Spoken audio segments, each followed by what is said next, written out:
Support for Colorado Today comes from Safeway, where you can shop online and get easy delivery or free pickup. Get the same prices, deals, and rewards as in-store. Shop the weekly ad, clip deals, and earn points at Safeway.com or in the Safeway app. Support for Colorado Today comes from Credit Union of Colorado. With access to over 30,000 ATMs and a mobile app, they're dedicated to offering the services of a big bank with a heart. Learn more at honestlygood.org. Dinosaur National Monument has a new dinosaur to call its own. When construction crews started digging near the monument's quarry exhibit hall last fall, they cracked open more than asphalt. While improving the parking lot, they also unearthed a prehistoric surprise. Beneath the blacktop lay the bones of a long-necked dinosaur, the Diplodocus. It marks the first new find since excavations back in 1924. The fossils are now being cleaned and prepared at a museum in Utah. It's just another reminder that in Colorado, even a routine construction project can turn into a journey 150 million years into the past. I'm Haley May.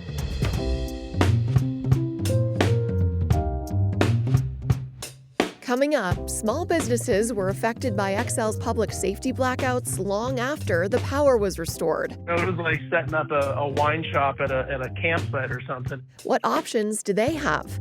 Plus, Colorado is trying again to unlock disaster funding for fires and floods after it was denied by the president. There's no question this disaster met the threshold for a federal designation. And we visit an indoor skate park where the boards can fit in your back pocket. Do a tray flip, right? Do a kick flip. Can you do a blunt slide? And then when you do it, then it's like, wait, what? It's Wednesday, January 21st. Here's the news in Colorado today.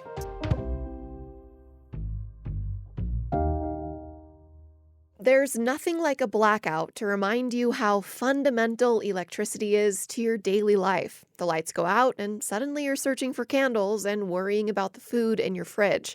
For small businesses, the impact is larger. Losing power can quickly add up to thousands of dollars in lost inventory and revenue.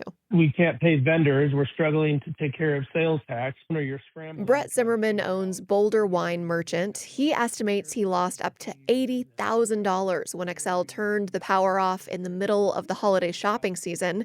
He tried to stay open with borrowed generators, but it just wasn't the same. So it was like setting up a wine shop at a campsite or something. It didn't feel inviting. It didn't feel festive. CPR's Ishan Thakur has been looking into the consequences of December's public safety power shutoff and what it may foreshadow. Hey, Ishan. Hey, Haley. So we know that the power cuts came as a precaution due to critical fire danger. Xcel made the choice to power down much of the city of Boulder in particular. Some areas there were dark for days, and I imagine that restaurants also took a pretty big hit. Totally. So I talked to the owner of a restaurant in Boulder called The Sink. He bought dry ice and rented a refrigerated truck to try to make it through the blackout. But he ended up losing tens of thousands of dollars in business and inventory. And he's going to have to absorb most of that loss. He's not going to get help from Xcel or from his insurance. Wait, okay, so Xcel turned off the power, but it's not covering damages? Well, it does have a claims process that businesses can go through, but Xcel does not reimburse for spoiled food or lost revenue, which for the business owners I talked to was a huge deal, since for some of them, this is their busiest weekend of the year. Xcel does pay out claims, though, for when its own negligence causes damage. It had a claims process for when its equipment allegedly sparked Texas's largest wildfire. So basically, if Xcel shuts off power, customers may bear the cost and inconvenience, but in doing so, the company itself avoids the massive liability it could face if power lines were to spark a wildfire. Exactly. So it seems to me like the incentive then is for them to turn off the power whenever conditions start getting risky. That's right. So these shutoffs are just one tool in Xcel's wildfire mitigation plan, a plan that was approved by Colorado regulators last year. The company, though, has some discretion about when it decides to turn off the lights, and it says it doesn't do, these shutoffs lightly. But this winter, was only the second year that Xcel has used this option in Colorado. I think it's safe to assume that we will see this happening much more in the future, as the climate continues to get drier, which means businesses are probably going to need some kind of plan. And it sounds like relying on insurance can't really be that plan. Yeah, many businesses have insurance, but maybe their deductible is super high and won't cover their claims. The sink co-owner told me that part of his outage was caused by a downed power line. But when it came time to submit an insurance claim, he actually didn't have the specific policy that covered that. So he was out of luck for, getting any sort of payout from insurance. Ishan, Boulder was and forgive the expression here, eye of the storm for shutoffs in December. How big of a deal was that for this city in particular? It was a huge deal, especially since at one point, 60% of the city lost power. So a Boulder council member told me that one of their top priorities this year is what are they going to do about Xcel? And I think in a sign of some of this anger, Colorado regulators are also in the early stages of drafting new rules about the shutoffs so that they are less disruptive in the future. But basically everyone I talked to said that they don't want a repeat of the Marshall Fire. So it's really this delicate balance between Xcel, regulators, and its customers. All right, CPR's Ishan Thakur, thank you. Colorado is trying again for federal help to recover from some of last year's biggest natural disasters. Governor Polis has filed an appeal with FEMA to unlock money for fires and floods that rocked Colorado communities last year. It's a situation he complained about in the State of the State speech. The president also recently denied 2 major disaster relief requests for the Lee and Elk fires and, of course, the devastating flooding in southwest Colorado, hurting our recovery efforts. The president denied the initial request in December, despite reports that the disasters caused more than $41 million in damages. There's no question this disaster met the threshold for a federal designation. Callie Scritchfield is a commissioner in Rio Blanco County, where the Elk and Lee fires burned roughly 150,000 acres of land and damaged infrastructure. I can tell you I have been out and seen some of it, but there are stretches where for quite a distance, the poles are totally burned and lines down. Scritchfield said the local electric utility, that's White River Electric, was able to get critical power back to communities in Rio Blanco after the fires, but major power lines still need to be repaired. Rio Blanco County is a county that takes care of ourselves. We don't ask for handouts, but I will say we need money to cover that damage to the infrastructure that was on the federal lands. And without it, we are likely facing significant increase in electric prices in the near future. That is what is on everyone's mind. To repair the power lines and reimburse White River Electric, Scritchfield said it'll cost about $24 million.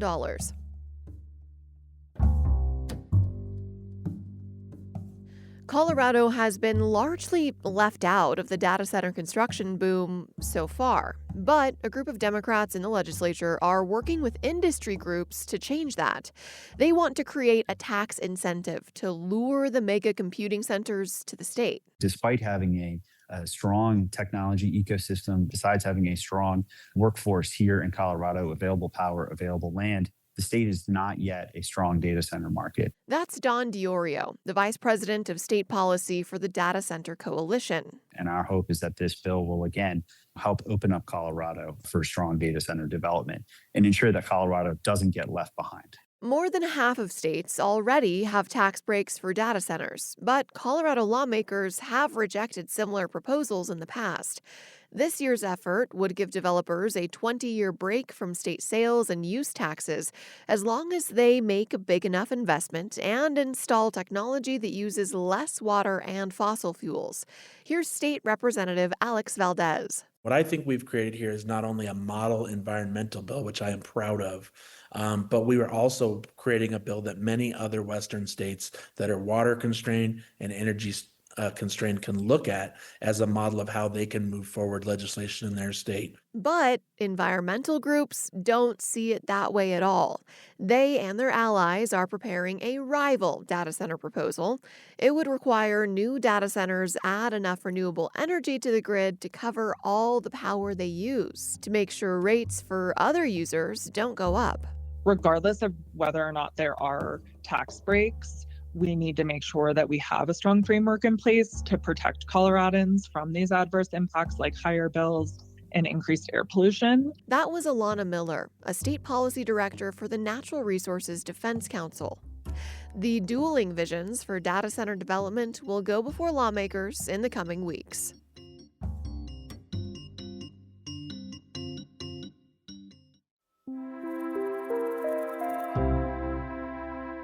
You know those tiny finger skateboards from the early 2000s, the ones that were suddenly everywhere? Deck. Maybe you were even one of those kids, playing with them on your desk when your teacher wasn't looking. Authentic fingerboards and ramps, each sold separately. Well, it turns out for some people, that wasn't just a phase. What started as a toy has turned into an actual miniature skate scene. There's even a full-blown community-built fingerboard skate park in Lakewood, and it's one of the only ones like it in the country. Denverite's Kevin Beatty checked it out, and he's here to tell you about the experience. Kevin, were you a fingerboard kid back in the day? No, but I was like a wannabe skater kid. I got into aggressive rollerblading in middle school back when Tony Hawk was putting out video games, so I definitely remember the moment. As do I. Now, before we get into the skate park itself, just give me a reminder, what is fingerboarding? So it's just like regular skateboarding, except the boards are tiny and you use your fingers to ride ramps and do tricks. But, it's surprisingly technical and hard, just like the real thing. Like a kickflip still requires popping the board into the air and flicking one end to make it spin, so it takes practice. And just like skateboarders need places to practice their tricks, fingerboarders use miniature rails and ramps and all sorts of other things. And that's where this place on Colfax comes in. It's called This Project, and it's a combination of a fingerboard shop, a print studio, and a miniature skate park in Lakewood's 40 West Arts District. Lots of things in one building. Before we go further, talk to me about the connection between fingerboarding and skateboarding. Is this one subculture on two different scales? Or do skateboarders look at fingerboarding and go, oh, that's kind of goofy? Mike Sherrill, the co-owner of the spot in Lakewood, said that a lot of people do look at these boards as just toys. And he said skateboarders, especially the pros, don't necessarily get it. Like, there is competitive fingerboarding, but it's totally separate from the pro skateboarding circuit. But Sherrill says that fingerboarding deserves more respect, and it does click with pro skaters once they try it.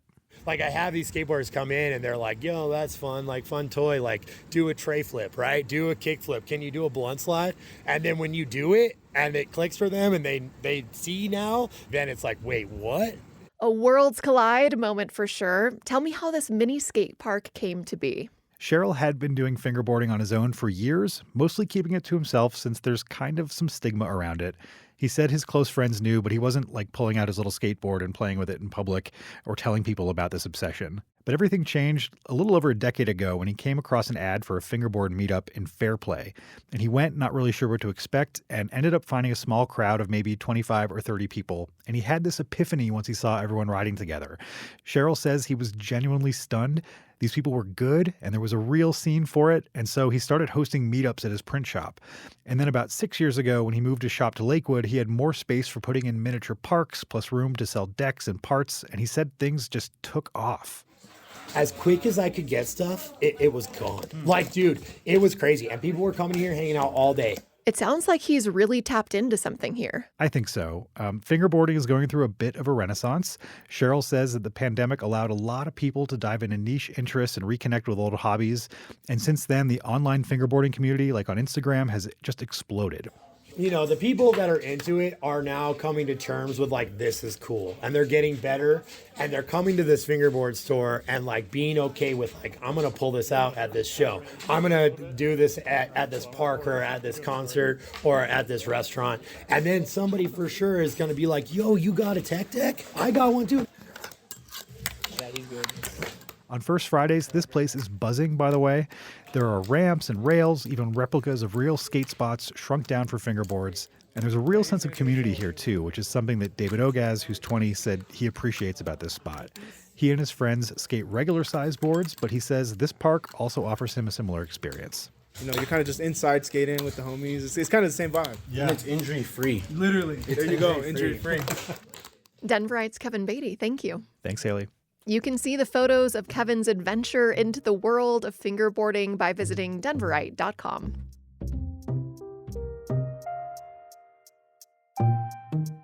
Reporting for today's show came from KRCC's Brianna Heaney and CPR's Mateo Schimpf, along with Sam Brash. Follow Colorado Today in your podcast app and leave us a review to help others find us too. I'm Haley May. This is CPR News.